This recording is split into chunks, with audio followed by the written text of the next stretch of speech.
this is an iHeart podcast. Guaranteed human. With no fees or minimums on checking accounts, it's no wonder the Capital One bank guy is so passionate about banking with Capital One. If he were here, he wouldn't just tell you about no fees or minimums. He'd also talk about how most Capital One cafes are open 7 days a week to assist with your banking needs. Yep, even on weekends. It's pretty much all he talks about, in a good way. What's in your wallet? Terms apply. See CapitalOne.com/bank. Capital One, N.A., member FDIC. Tax season has arrived, and doing taxes without the right help can feel overwhelming. Intuit TurboTax is here now to guide you through it with confidence. Match with a TurboTax full-service expert who handles everything for you from start to finish. Your dedicated expert checks every single deduction and credit to help you get the best possible outcome so you can feel confident you're getting every dollar you deserve. And the best part? You'll see real-time updates on your expert's progress right on your phone while you live your life. Plus, you get unlimited expert help at no extra cost, even on nights and weekends during tax season. Visit TurboTax.com. Only available with TurboTax full-service experts. Real-time updates only on iOS mobile app. Brought to you by the reinvented 2012 Camry. It's ready. Are you? Welcome to Stuff You Should Know from HowStuffWorks.com.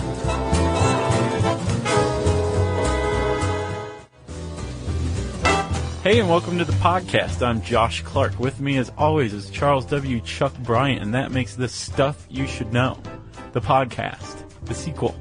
Or it makes it a greasy Wednesday night on top of a rooftop brewery. Yeah, you want to do a little recap for everybody?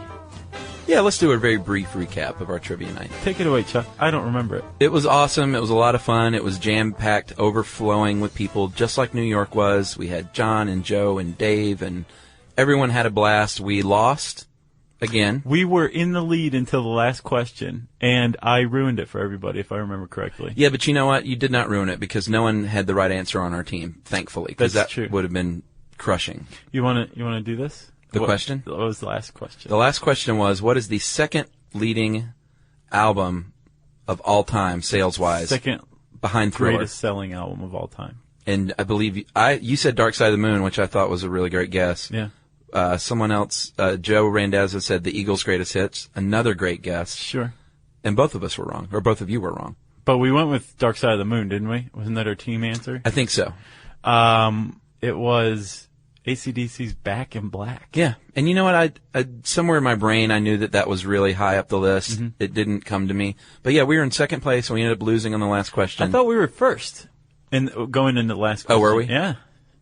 But no one wants to see us win. No. It's no fun if we're like, yeah. That's what I told Hodgman, and he went, no, I want to win. Yeah. And I want to rub it in their faces. It's like, well, get a better team than Hodgman. What are you doing hanging out with us? It was a lot of fun, though, and thanks to everyone who came out. And hopefully awesome. We'll be coming to a city near you. We're still trying to get that together. Well, okay, so while we're doing this, I think we need to let more people know about our Facebook page. I suspect that there is a small but substantial, and by that I mean really large, segment of Stuff You Should Know listeners who don't necessarily go all the way to listener mail, don't listen to the whole podcast. That's where the gold is. We call them SYS listeners. Yeah, that's right. So we always talk about our Facebook page there. So it's possible there's people out there who don't know that this thing exists, right, Chuck? That's right, and it's good for us if you go there and click like. And it's not only good for us, but it's a good Facebook page. It is. You know, it's like fun, and people contribute and chat back and forth, and we talk back and forth with we come down from our ivory tower every once in a while and walk around, glad hand people, and then like have some people beat up for our amusement, and then go back up to our ivory tower. Yeah. No, we put great music videos on there, and by music videos I mean music on YouTube. Cool, interesting links to great articles and studies and stuff like that, as do most of the people who are on this page. So go check it out, facebook.com/stuffyoushouldknow. Yeah, and if you click like, you can hide us still if you don't want it in your news feed. Well, our buddy in Afghanistan, Lieutenant Rhodes, sent us an email. You saw this, right? Oh, yeah. He was saying, you can like us, so we still get the like, which again makes us look good. But you can also select to not receive updates from whenever we update if the you news want. feed. So you won't be bothered rude, by us, and you can come and check at your leisure, but you could still like it too. And then Twitter, real quick, Chuck. Okay. We are on Twitter and we're at SYSK Podcast. Okay? Yes. All right. So, Chuck, this wonderful time that we had on Wednesday night. Yes. At a brewery. Yeah. There was one of the darkest periods of American history. There was a time, not too long ago, where that could have never happened. Or, if it had, we would have been outlaws. Yeah, it would have been we couldn't have publicized it on a podcast. It would have had to been on the down low at a private place. Mm-hmm. We would have had to just whisper it on the street. Or we could have drawn in chalk, like Speakeasy This Way. Sure. Right? The SYSK Speakeasy Trivia Night. Mm-hmm. This way. This dark period in American history is also referred to as Prohibition. Also referred to as the Noble Experiment by some. It was a noble experiment, and the reason why is because the whole reason Prohibition was ever enacted, or largely one of the reasons why, was because we realized, remember the Addiction podcast? Has that come out yet? I don't think so. Okay, so we'll look for the Addiction podcast, but consider this. It wasn't until about the 19th century that people started talking about being addicted to alcohol. Right. An awareness of that there was such a thing as alcoholism came about. When there were some really nice people in the world who said, you know what, since you can't give it up, all of us are going to give it up together. Yeah. So you won't be tempted any longer. Because, I mean, consider nowadays being an alcoholic and trying to give up alcohol and seeing it everywhere. Right, It's got to make it that much harder. So the goal of Prohibition, of this the temperance movement that eventually led to Prohibition, was to not tempt alcoholics any longer. Yeah, you know what's funny, too? When I was reading this, a lot of the reasons, which we'll get into, they mention are, that the alcohol can lead to domestic violence and child abuse, and Henry Ford said it leads to a lack of productivity at work. And I was reading all this thinking, yeah, they had a lot of great points, but that still didn't mean that you should try and prohibit people from drinking. It was just a bad idea, even though a lot of the points they had were solid. Of course it leads and they to remain things like solid. If you look at the old How Stuff Works employee handbook, one of the things it says specifically is don't drink at work. I know. I almost didn't take the job for that reason, but I did. But no, there were a lot of very solid points that everybody's kind of realized about alcohol, that, it's directly connected to physical violence in the home and outside, arrests, also, moonings. That all goes up when alcohol's around, right? Yeah.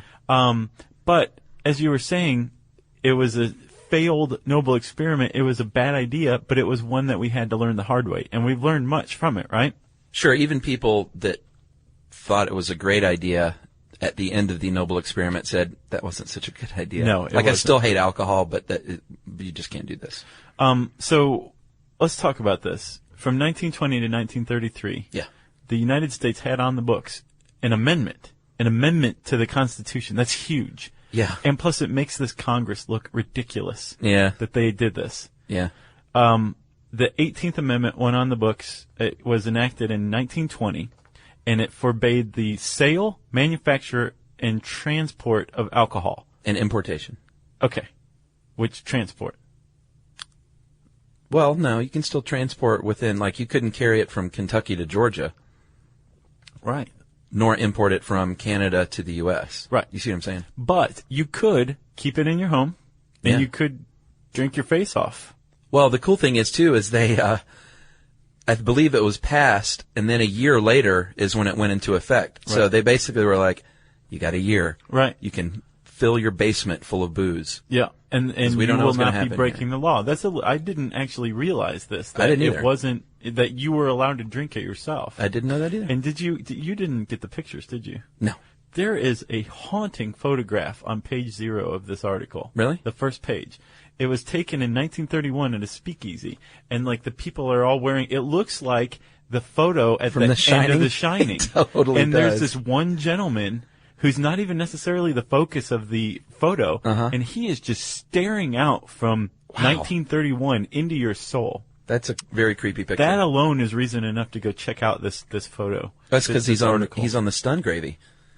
The jazz juice. The giggle juice. Yeah, the giggle water. So, Josh, it started in 1920, but we have to go back in time just a little bit when it really started. A century, pretty much. Yeah, in the 1830s, the idea of getting rid of alcohol is when it first started to pick up some steam, and the temperance movement got going. Society started springing up, and by the time they actually had the amendment to the Constitution, I believe there were how many states had already? 16. 16 states had already banned alcohol in some way? Yep. So it was already going on the local and state level. Chuck, that's 19 states, 65% of the towns in America had some sort of ban already. So it had been going on for a little while. It was a very popular movement, and there are a lot of reasons, but one reason is that these people had been doing this for a century before it finally took place. Right. In as early as 1838, Massachusetts created, I think, the country's first law against alcohol, where basically they said, you can buy all the alcohol you want, but it has to be in no less than this quantity. Right. And that quantity just so happens to be more than any of you drunks can afford. Mm-hmm. So we're de facto banning alcohol because we're putting it out of your price range. Yeah, I'm surprised Massachusetts was one of the early states, because they've really come around lately. Yeah, because most of the temperance movement had a lot of support, obviously, in the Bible Belt, in places like New York and Boston and these larger cities. They were kind of like, I'm not so behind this. Right. Well, don't forget, Massachusetts, not too far before this, was burning witches at the stake. Yeah, I guess that's a good point. Right. So that was 1838. 1846, Maine became the first state to pass a statewide prohibition law. That makes more sense. Sure. Being Maine. Yeah, teetotal Maine. Sure. Yeah.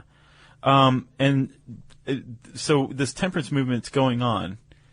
And remember, this is the women were at the forefront of this movement in large part. They certainly weren't the only ones, but they were at the forefront, not just because that they were, nagging people. They actually, this is before they had the right to vote. Sure. And prior to having the right to vote, women figured out, you're not going to give us the right to vote. Well, we're going to be one of the first groups to learn to organize effectively. Yeah. And it wasn't just with the temperance movement. The women basically created this movement alongside the labor movement in the early 20th century, Sure. late 19th century. Anti-slavery. That was the consumer movement. Right. And they were extremely effective in promoting consumer rights. Right. And they were also really big into rabble-rousing, like the Committee Against the High Cost of Living in Detroit. That was the name of the committee. Really?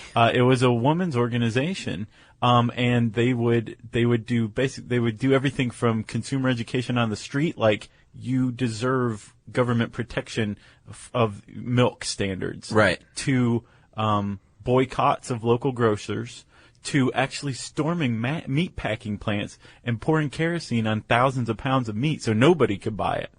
And they had these really effective campaigns. And the temperance movement came about at the same time at this, where women had to organize to have their voice heard because they didn't have the right to vote yet. They didn't have suffrage.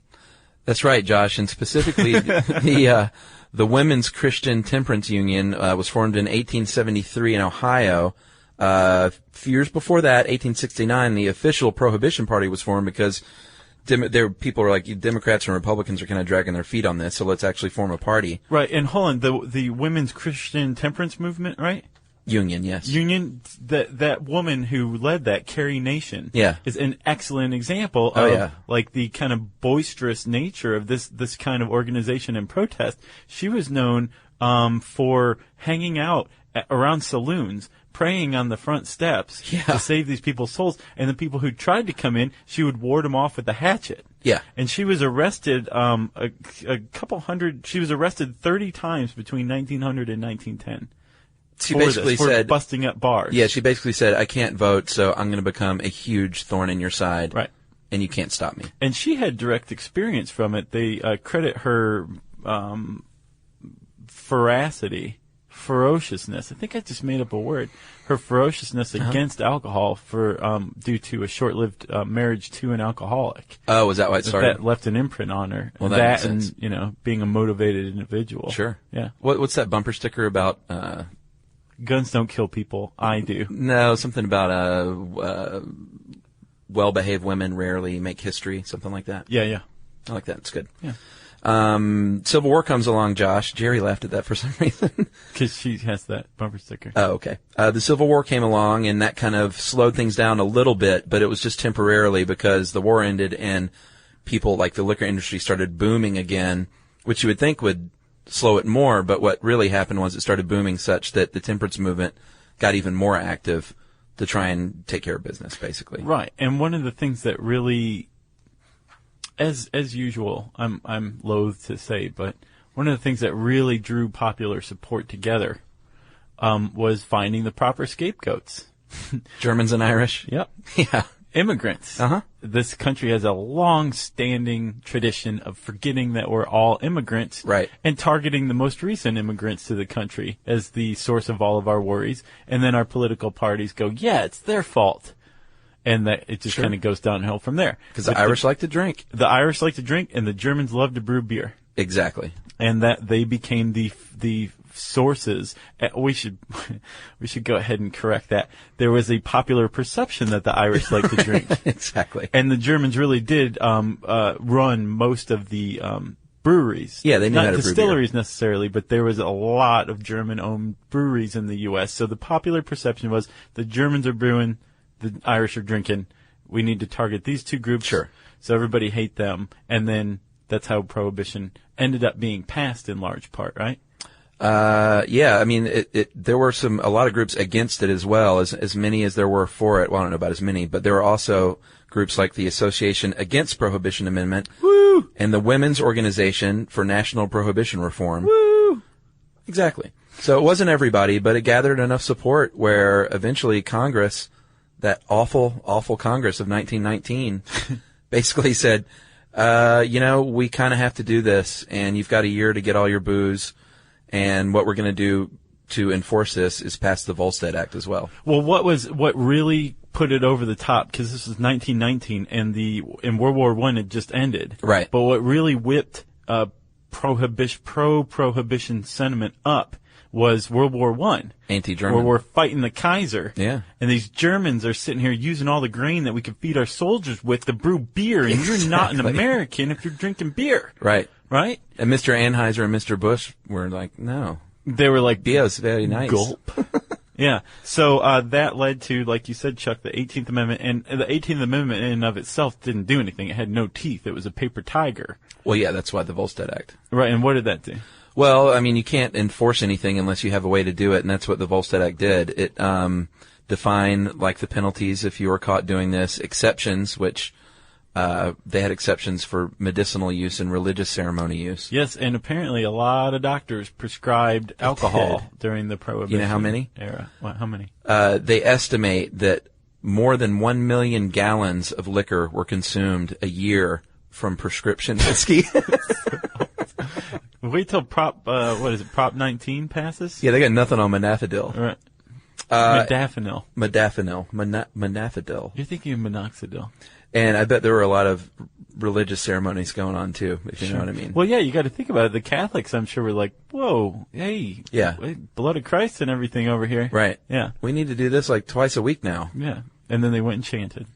No, they did their communion. Support for this show comes from Public, the investing platform for those who take it seriously. On Public, you can build a multi-asset portfolio of stocks, bonds, options, crypto, and now generated assets, which allow you to turn any idea into an investable index with AI. It all starts with your prompt, from renewable energy companies with high free cash flow to semiconductor suppliers growing revenue over 20% year over year. You can literally type any prompt and put the AI to work. It screens thousands of stocks, buys one-of-a-kind index, and lets you backtest it against the S&P 500. Then you can invest in a few clicks. Generated assets are like ETFs with infinite possibilities, completely customizable and based on your thesis, not someone else's. Go to public.com/SYSK and earn an uncapped 1% bonus when you transfer your portfolio. That's public.com/SYSK. Paid for by Public Investing. Brokerage services by Open to the Public Investing, Inc., member FINRA and SIPC. Advisory services by Public Advisors, LLC, SEC registered advisor. Generated Assets is an interactive analysis tool. Output is for informational purposes only and is not an investment recommendation or advice. Complete disclosures available at public.com/disclosures.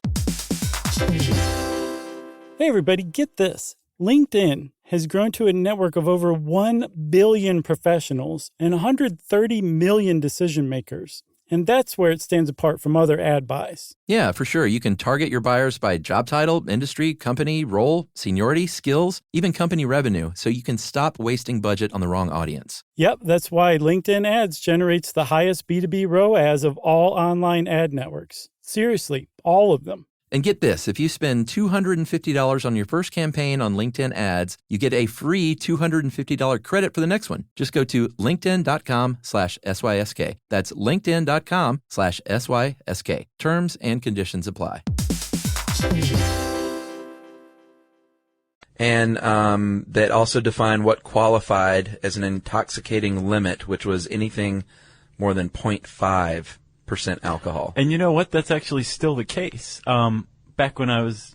for near beer? Yes, back when I was a strapping, fat 10-year-old boy, I used to cross the railroad tracks and go to Open Pantry, and I would enjoy 6 packs of Kingsbury non-alcoholic beer. Whoa. You drank non-alcoholic beer at what age? Like 10, 11, I started. Secretly?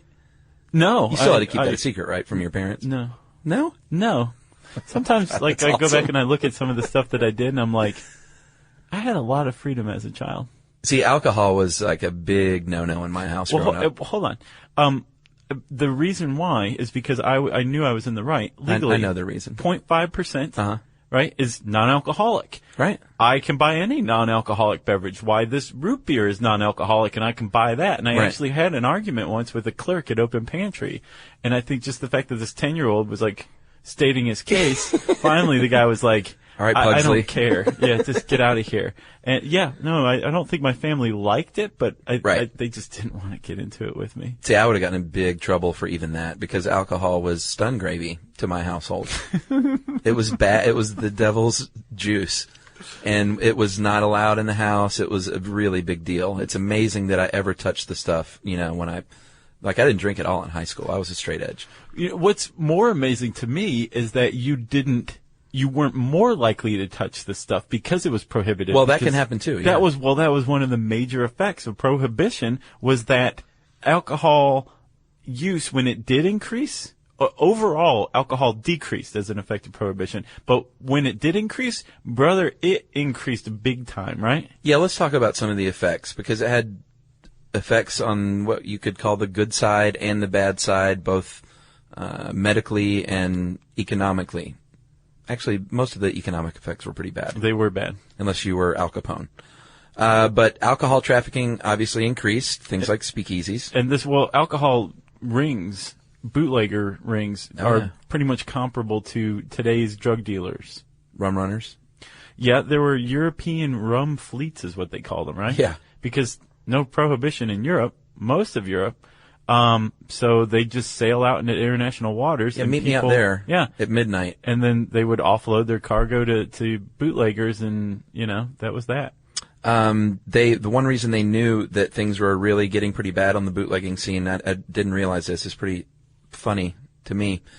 Demand for $10,000 bills reached a high in the United States in 1926. Yeah. And basically that was a pretty clear sign that people wanted very large bills so they didn't have to have trunks full of money to make their switches in international waters. Political corruption was huge. In fact, there's a very famous quote from Mayor LaGuardia, who was running New York at the time, who said yeah, this is a great one. He said something along the lines of... It is impossible to tell whether prohibition is a good thing or a bad thing. It has never been enforced in this country. Bada boom, bada bing. And they're going to name an airport after the guy. Another awesome fact, Josh, as far as when you said it started booming in a big way. Yeah. Prior to Prohibition, there were less than 15,000 bars, legal bars, in the U.S. No. After Prohibition, in 1927, in the midst of it, there were more than 30,000, more than double the amount of illegal speakeasies serving booze. And there were an estimated 100,000 people brewing alcohol of all sorts in their homes illegally. I can tell you there were probably like 10 prior to Prohibition. Yeah. People who went to the trouble of making their own. Right. But I mean, it's the same thing. Don't you think that if California legalizes pot, don't you think that all those people who have a couple plants growing illegally in their house are going to stop doing that and just go buy it at the store like everybody else?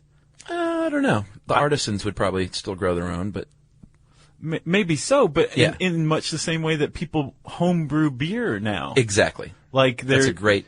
that's a correlation. lot of trouble to go to that not Sure. everybody wants to do. Oh yeah. You know. Well, you mentioned the non-enforcement, and there's another stat here that is pretty startling. At one point, they said New York City. New York City. Yes, New York City. 7,000 arrests were made for alcohol violations, and 17 of those ended up in convictions. Yes. So even when they tried to enforce it, it wouldn't make it all the way through the legal system. That was LaGuardia's town, by the way. Well, exactly. And they said by 1925, 6 states had laws that basically said, quit investigating prohibition cases. Or we're going Alcohol to cases. bust you down to private, or whatever the police entry level is. We're going to bust you down to Keystone Cop level. That's right. Chuck, Josh. you were speaking economically. That was illegally. All that crime came up, and corruption developed directly as a result of Prohibition. Right. Al Capone, it was big for him, as you said. He turned I don't want to say 2-bit, but a fledgling empire from Johnny Torrio into a $100 million a year enterprise. Yeah. Which, that's a lot of cheese by today's standards. Well, yeah, and he was doing a pretty good job of it there in Chicago until the mayor, who was in his hip pocket, said, "I want to get out of your hip pocket, and you're done here." I can't believe he lived. But that led to Capone's downfall, right? Yeah. On a much larger scale, economically, Prohibition was a very terrible idea, especially in the midst of the Great Depression. Yeah. Some companies, some brewers specifically, like Anheuser-Busch, as you mentioned, said, we Germans also like to supply you with things like root beer and ice cream and corn syrup. Yeah. So don't round us up, okay? Well, that allowed them to keep their doors open, basically. That did. Not everybody could do that. Not everybody could make that switch. Anheuser-Busch was already, I think, pretty big at the time.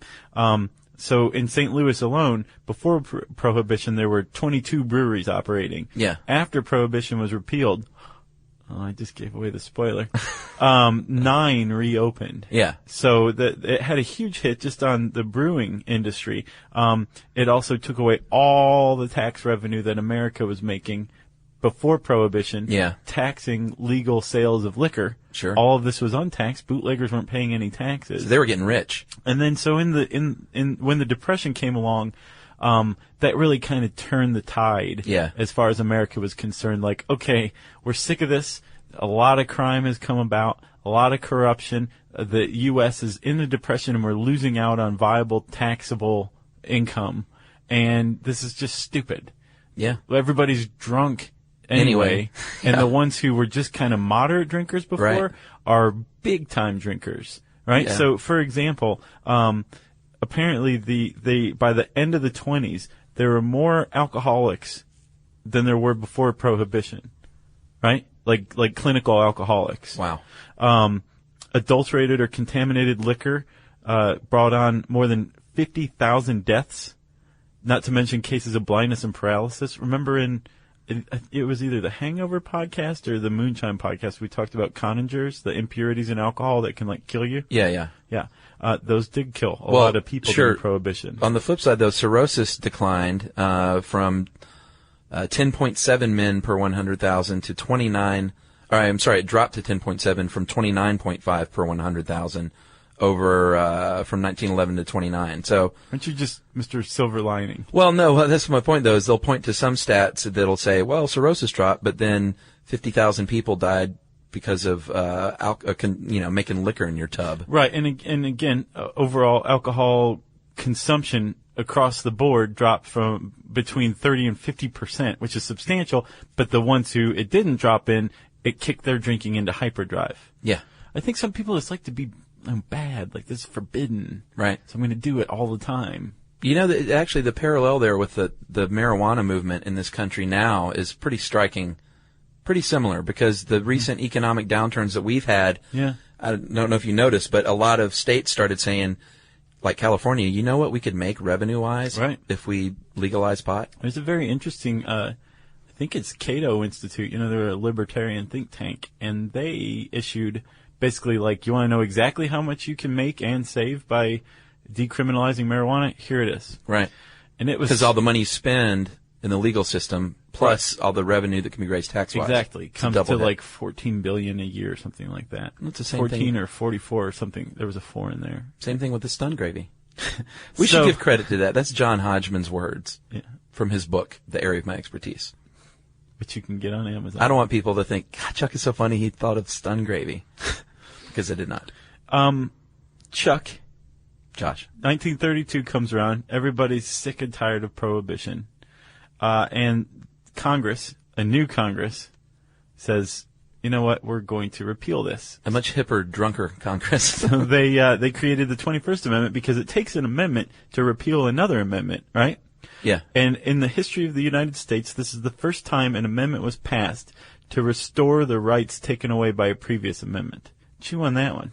Yeah, you know what's funny is just about 2 weeks ago, I was having a conversation with my friend Kirk about Prohibition, and I said, why don't they just remove the 18th and 21st Amendment now and just, I mean, why even have that in there anymore? And he got kind of upset, and he was like, this is the U.S. Constitution you're talking about.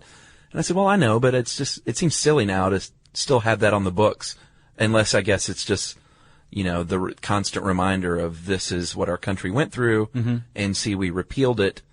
But to me, I'm just like, just take them out. It's kind of like, don't be stupid. Yeah, leaving exactly. it in there. It's a clear message to the people of today. But I wasn't trying to like desecrate the Constitution by doing that. I just thought it made it a more efficient document. You just remove those two useless amendments. Trim the fat. Right? Trim the fat.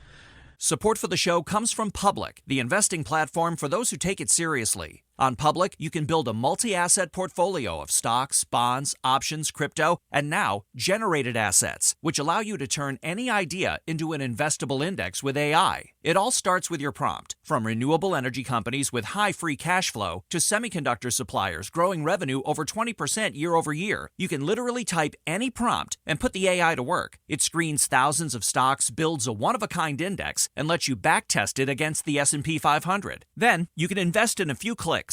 Generated assets are like EFTs with infinite possibilities, completely customizable and based on your thesis, not someone else's. Go to public.com/podcast and earn an uncapped 1% bonus when you transfer your portfolio. That's public.com/podcast. Paid for by Public Investing. Brokerage services by Open to the Public Investing, Inc. Member FINRA SIPC. Advisory services by Public Advisors LLC. SEC registered advisor. Generated assets is an interactive analysis tool. Output is for informational purposes only and is not investment recommendation or advice. Complete disclosures available at public.com/disclosures. Hey everybody, get this. LinkedIn has grown to a network of over 1 billion professionals and 130 million decision makers. And that's where it stands apart from other ad buys. Yeah, for sure. You can target your buyers by job title, industry, company, role, seniority, skills, even company revenue, so you can stop wasting budget on the wrong audience. Yep, that's why LinkedIn Ads generates the highest B2B ROAS of all online ad networks. Seriously, all of them. And get this, if you spend $250 on your first campaign on LinkedIn Ads, you get a free $250 credit for the next one. Just go to linkedin.com/SYSK. That's linkedin.com/SYSK. Terms and conditions apply. So, Chuck, that Congress passed the 21st Amendment. They had to wait for 2/3 of the states to ratify it, which happened on December 5th, 1933. John D. Rockefeller comes out with the famous quote, "Drinking has generally increased. The speakeasy has replaced the saloon. A vast army of lawbreakers has been recruited and financed on a colossal scale. A clerk stamped the document, and everybody went back to drinking legally again." And that night probably resembled our trivia night recently. I'll bet. Would be my best guess. I'll bet. So after that, Joshua went to the states to decide how to govern this.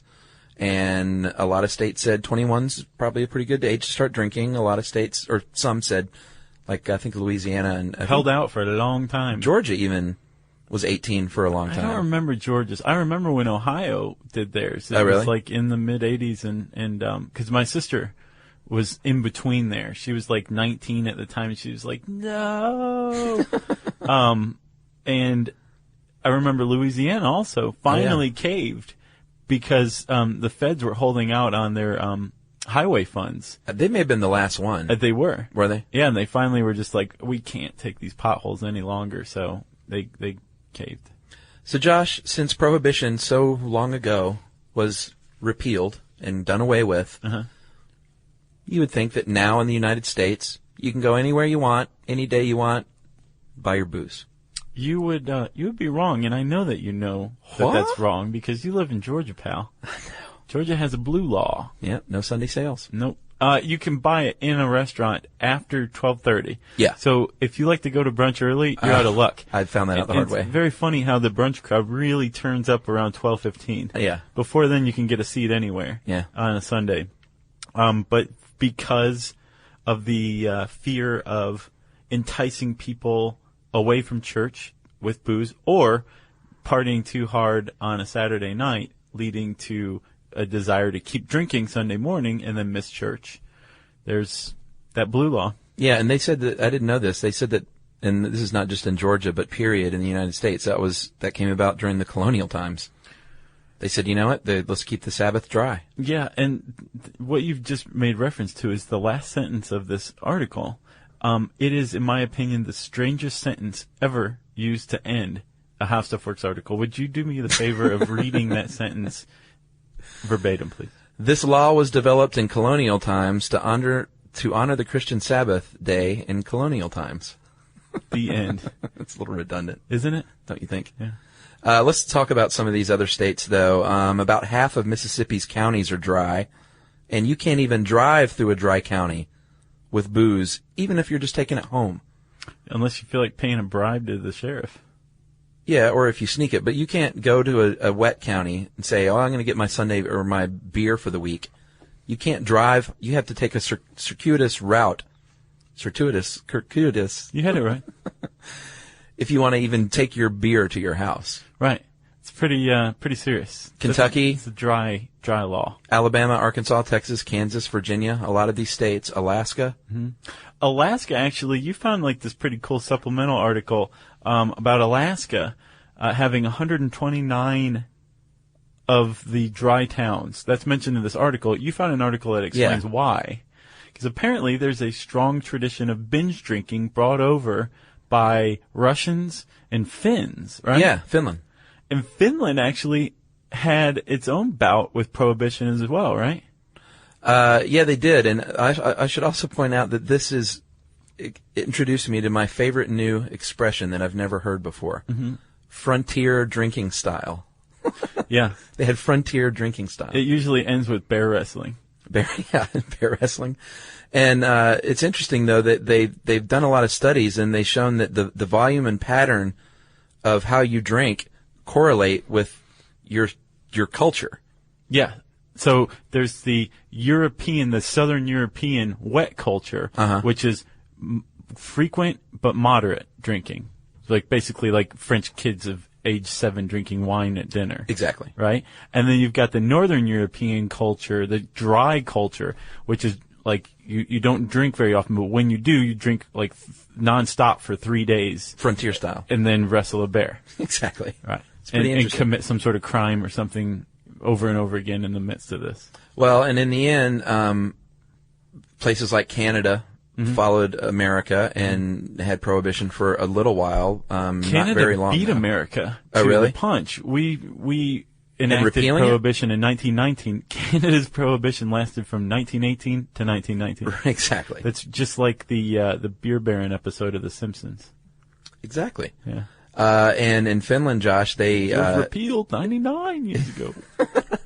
In Finland, it really, really backfired. They enacted Prohibition in 1919. It was all going on at the same time. It's pretty interesting. All over the world. Yeah. And basically, people publicly and privately thumbed their nose at it, and they said that they estimate that alcohol consumption tripled, perhaps, in Finland. After Prohibition. And not only that, people were originally drinking 40% vodka. And during Prohibition, people started drinking basically moonshine, like 96% spirits. Yeah, they said, you know what, you're going to do Prohibition, we're going to get drunker more often than we ever have before. And we're going to get in our saunas, and we're going to get wasted, and you can't do anything about it. That seems like a bad idea. I've been sauning like crazy lately. Really? And I found out that heat cuts off the circulation to my calves. And Josh, Finland clearly had a failed experiment, and they repealed it in 1932. So it did last a while. It did. But Alaska, they say to this day, native peoples of Alaska and Native Americans, they still a lot of alcohol problems. Disproportionately so. And the sad thing is it was brought by Europeans. The binge drinking, the frontier-style binge drinking was introduced to the Inuits and the natives of Alaska by Finns, Russians, and I guess old-timey claim jumpers who came up from the western United States. Gabby Johnson. Yeah. Russia actually experimented for a little while, too, in 1914 through, 1925? Mm-hmm. I figured Russia would have been the one that was like 6 months later, no, we must have vodka. Do you know, like, the average lifespan of a Russian male these days is down to, like, 59 because of vodka? Really? Because of drinking. Like, they just drink like fishes, apparently. I remember Yeltsin. Even, the nose? Yeah, I mean, it would look like that wasn't a gin blossom, that was a bloomin' onion. That's the end of that podcast. If you want to know more about Prohibition, type that word into the search bar at howstuffworks.com. Again, it's going to bring up that really super cool picture on page 0. I'm glad you showed me that. That's one of the creepiest things I've ever seen. And click all the way through to the last page, too, to find the strangest sentence ever used to end a How Stuff Works article. And since I said search bar at some point in the not-too-distant past, that means it's time for listener mail. Josh, I'm going to call this email from a guy whose life has eerily resembled our podcast. Slate. I discovered your podcast when my 2 friends and I went on a road trip from our school in Providence, Rhode Island to Minnesota. Go Golden Gophers. Isn't that Minnesota? Yeah, that's according to Fargo. I was looking for something to listen to in a car on the way and randomly downloaded a bunch of your podcasts. So by sheer luck, Josh. How often does that happen, you think? And people continue to listen. Yeah. Never. This one time. Then we began our epic quest across the country. Whatever we listened to came true, guys. We were in Toledo when Josh said he was from Toledo. Woo! We were with a Katie from Wisconsin when he read a listener mail from a Katie from Wisconsin. Weird. Not the same person. And we won a trivia contest because of your Habeas Corpus podcast. The winning answer was the body. Our brakes failed in Pennsylvania, and we hung out with some Amish while we waited for them to be fixed. Wow. And we even felt the membranes connecting our brain and skull being stretched in Chicago. What is a hangover? No, that was a stretch. Yeah, that's what I thought. We also met some friends along the way and combined our knowledge from the Redheads and Flirting podcast. On the way back from our week-long odyssey, we reminisced about our favorite parts of the trip, and all 3 of us mentioned your podcast on our list. All right. So thanks for helping us have such a great time. Then he goes on to suggest we do a podcast on the School of Americas, which we have one right here in Atlanta. No, the School of the Americas is supposedly a now-defunct assassin school that we have at Fort Benning that was used to train Latin Americans in basically insurgency. Is he completely wrong about this then? Yeah, the School of the Americas is just one place. But it's pretty interesting and scary. Well, then, Paul, I have some words for you, my friend. You've just misled us intentionally. Well, I misled you. And I would like to recant every bit of the enthusiasm I showed for your previous email. Are you sure he wasn't just misinformed? I don't care. Okay. There's something called fact-checking, even for emails. If you want to try to mislead Chuck or I, we'd like to hear that. No, me. Chuck or me. Mislead me. Mislead Chuck or me. We want to hear it in an email. And if you don't feel like doing something that mean, you could also... Actually, don't even try to mislead us. It ticks us off. Lou Bega. If you have a favorite strange sentence that you've ever come across in your life that can beat "This law was developed in colonial times to honor the Christian Sabbath day in colonial times," we want to hear it. Wrap it up in an email, spank it on the bottom, send it to stuffpodcast@howstuffworks.com.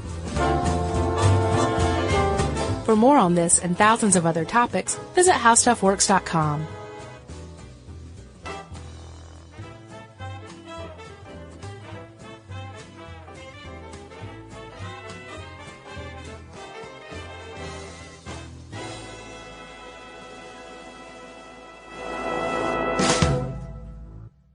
Brought to you by the reinvented 2012 Camry. It's ready. Are you?